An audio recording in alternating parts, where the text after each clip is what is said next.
오늘은 이 세계를 뜨겁게 달구고 있는 신종 코로나 바이러스보다도 더 뜨거운 이 기생충의 수상 소식 전해드리겠습니다. 이 기생충은 칸 영화제에서 최고영인 황금종려상을 수상한 후에 이 수상 레이스를 이어오다가 오스카상을 수상으로 정점을 찍었죠. 이 오스카상을 수상하기 전까지만 해도 해외 50여 개국의 영화제에 초청이 돼서 19개 영화제에서 수상을 하고 무려 127개의 트로피를 거머쥐었다고 합니다. 이 해외 언론의 반응도 유례없이 뜨거운데요. 이 미국이나 이탈리아, 프랑스 이런 여러 나라의 주요 신문에서 일면을 장식하고 있다는 소식들이 전해지고 있습니다. 이 일본도 다르지 않은데요. 사실 일본이 지금 이렇게 한국 관련 소식을 기쁘게 다룰 수 있는 상황이 아닌데요.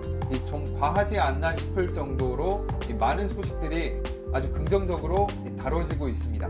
일본 언론들이 왜 한국 소식을 다루기 쉽지 않냐면요. 그 이유들을 보면 먼저 지금 한일 관계가 거의 최악이라고 할 수 있을 정도로 좋지 않은 상황인데요. 지금 이 불매운동의 열기가 좀 식은 것 아니냐 이렇게 생각하시는 분들도 계시겠지만 그렇지 않다는 이 단적인 예로 지난달에 이 고급차 브랜드인 인피니티의 한국 판매 실적이 단 한 대에 그쳤다고 합니다. 어느 나라에서도 이런 굴욕이 없을 것 같은데 또 여기 일본에서는 지금 유례없는 어떤 사고 상황이 이어지고 있는데요. 3,000명 이상을 태우고 신종 코로나 바이러스를 계속 퍼뜨리면서 도쿄 인근 바다에 떠있는 다이아몬드 프린세스호 이야기인데요.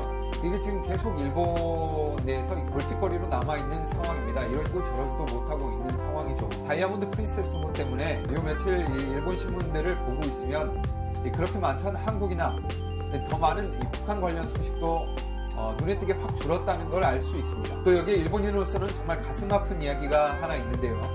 이번에 이 기생충이나 봉준호 감독과 함께 아카데미상 시상식에서 분장상을 받은 일본인 카즈히로 씨가 있는데요. 이 사람은 뭐 분장의 대가, 특수분장의 대가라고 불리기도 합니다만은 이 사람이 수상한 후에 기자회견에서 어떤 기자가 일본에서의 경험이 혹시 도움이 됐냐라는 질문을 하니까 이분이 이렇게 대답을 했다고 합니다. 죄송한 말씀입니다만 저는 일본 문화가 싫었고 일본에서는 꿈을 이룰 수가 없어서 미국으로 왔다. 그래서 지금은 여기에서 살고 있다. 죄송합니다. 라는 대답을 영어로 했다고 합니다. 이런 상황에서 이 기생충의 수상 소식, 기생충의 쾌거를 이렇게 대서특필하기가 정말 쉽지 않았을 텐데요. 특히 아사히 신문이 두드러지는데요. 10일자 석간 1면에 나온 기사입니다. 제목을 보면 한국영화 패러사이트 미 아카데미 각본상 그리고 감독상 수상 반지하에 잠재된 격차 영화의 줄거리를 소개하는 내용은 아주 조금이고 이 아사히 신문 기자가 이 기생충이 촬영된 동네를 직접 찾아가서 이 80대 어르신이 살고 있는 이 반지하 주택에서 살고 있는 어르신을 만나서 직접 르포 형식으로 취재를 한 기사를 무려 1면에 실었습니다. 이런 기사를 다룰 수는 있다고 생각을 합니다만은 1면에 싣는 건 정말 흔하지 않는 일이죠. 살펴보면요. 이 한국에서는 2%에 달하는 36만 세대가 지하주택에 살고 있다는 이 통계까지 언급을 했고요. 반지하 주택의 역사까지 언급을 합니다. 이 북한의 청와대 습격 사건 등으로 이 남북관계 갈등이 최고조에 달았던 60, 70년대에 이 방공호가 많이 만들어졌는데 주택에도 그 영향으로 지하 공간이 만들어졌고 나중에 경제가 발전하면서 이 도심 지역에 이 주택 공간이 부족해지면서 이 지하 공간도 임대를 할 수 있게 됐다. 그리고 지금은 어떤 가난의 상징으로 자리 잡게 됐다. 그리고 여기서 더 나아가서 젊은이들이 많이 모여드는 이태원 같은 곳에서도 어떤 점포나 잡화점, 식당, 카페 등으로 인기를 끌고 있다는 내용까지 언급을 했습니다. 이 반지하 주택과 관련된 사실상 모든 이야기를 다뤘다고 볼 수 있습니다. 물론 이게 반지하 주택이 상징하는 어떤 격차 문제를 다뤘기 때문에 기사의 인상은 부정적이라고 볼 수 있는데요. 11일 아사히 신문 이제 조간을 보면요. 아침 신문을 보면 이제 이 시점에서는 이 기생충의 아카데미상 작품상 수상이 결정되고 난 뒤의 기사입니다.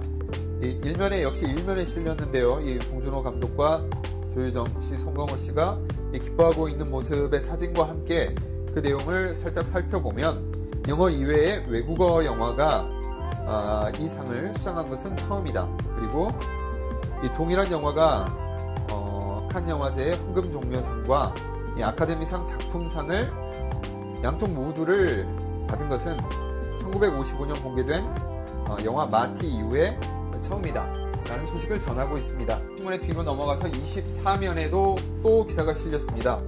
제목을 보면 아시아 영화 이제 더 이상 외부자가 아니다. 패러사이트 쾌거 예술성도 오락성도 잡았다는 내용입니다. 이 높은 경쟁을 뚫고 아시아 영화가 정점에 선 것은 아주 각별한 가치가 있다. 그 내용으로 말문을 열었고요. 이 조커의 호아킨 피닉스나 원스 어폰 어 타임 인 할리우드, 1917, 포드 vs 페라리 이런 쟁쟁한 영화들을 언급하면서 이 표현이 재밌습니다. 이런 거대한 적들을 이 봉준호 감독의 한국 영화가 깨부쉈다는 표현까지 써가면서 아주 극찬을 했고요. 호명된 순간에 어떤 작품보다도 객석에서는 큰 박수와 함성이 터져 나왔다고 기사를 썼습니다. 그리고 이런 아카데미상의 변화는 미국 영화계의 어떤 일종의 각오를 보여주고 있다고 썼고요. 일본 영화를 포함해서 비영어권의 영화가 미국에서 인정받아서 비즈니스가 될 수 있는 가능성에 미친 효과는 측정할 수가 없다. 이런 표현까지 썼습니다. 이건 26년에 또 실렸습니다. 패러사이트 벽 허물고 사거남 아카데미상 성별 인종 다양성 반영. 여기서는 이 봉준호 감독의 영화들 살인의 추억, 괴물, 그리고 마더, 그리고 넷플릭스 옥자까지 언급을 했고요. 그리고 한국의 이창동, 김기덕 감독의 이름까지 언급을 하면서 국제적으로 높은 평가를 받고 있는 감독들이 한국에서는 배출이 됐다. 그런데 여기서 이 옆에 아주 작게 제가 이번 인쇄를 해서 지금 좀 크게 나왔습니다만은 아까 말씀드렸듯이 카즈히로 씨의 아주 가슴 아픈 소식. 나는 일본 문화가 싫어서 미국으로 떠나왔고 일본에서는 꿈을 이룰 수 없을 것 같았다는 인터뷰 내용이 아주 작게 옆에 실려 있습니다. 아사히 신문만 이 기생충 관련 소식을 다룬 건 아니고요. 마이니치도 간단하게 말씀을 드리면 히토라는 코너에서 이 사람, 인물을 다루는 코너입니다. 봉준호 감독을 집중적으로 다뤘는데요. 여기서 언급된 내용을 보면 첫 문장이 이렇습니다. 한국 영화계의 파이오니아가 또 하나의 위협을 달성했다. 유머가 있고 주위 사람들에 대한 배려를 잊지 않는 사람이다. 또 인상적인 부분을 말씀드리면 또 봉준호 감독의 어떤 가족 관계나 배경, 영화를 찍을 때 그의 습관, 이번 시상식에서 그의 전기톱 발언을 비롯해서 화제가 됐던 그의 수상 소감들을 일일이 소개를 했습니다. 그리고 마지막으로 산케이 신문의 기사도 살펴보면요. 보통 때 같았으면 어떻게 해서든지 한국을 조금 비꼬아서 비판을 하든지 아니면 기승전축한 얘기를 실었을 산케이 신문인데요. 이번에는 좀 진중하게 이 기생충 소식을 다룬 것 같습니다. 제목은 한국 패러사이트 작품상 외국어 처음으로 상을 받았고 격차를 그려서 높은 지지를 받았다.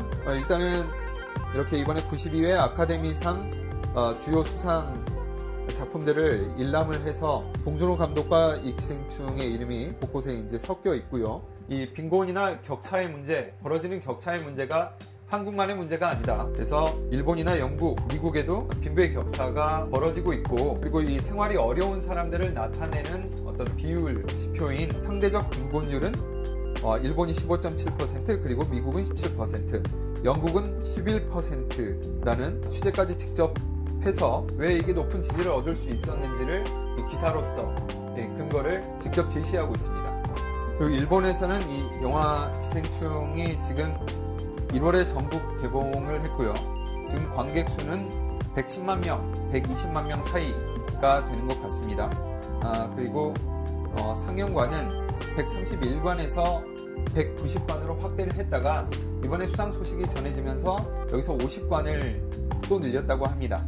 이런저런 상황과 배경 속에서 이 기생충 관련 어떤 이런 기쁜 소식을 일본의 언론들이 전하기가 쉽지 않았을 텐데요. 이런 모든 상황들을 개의치 않을 정도로 이 기생충이라는 한국 영화가 이뤄낸 업적이 훌륭했다고 또 탁월했다고 일본에서도 이 평가를 받고 있다는 것을 알 수 있습니다. 이상 12시각 플러스에서 기생충 소식 전해드렸습니다.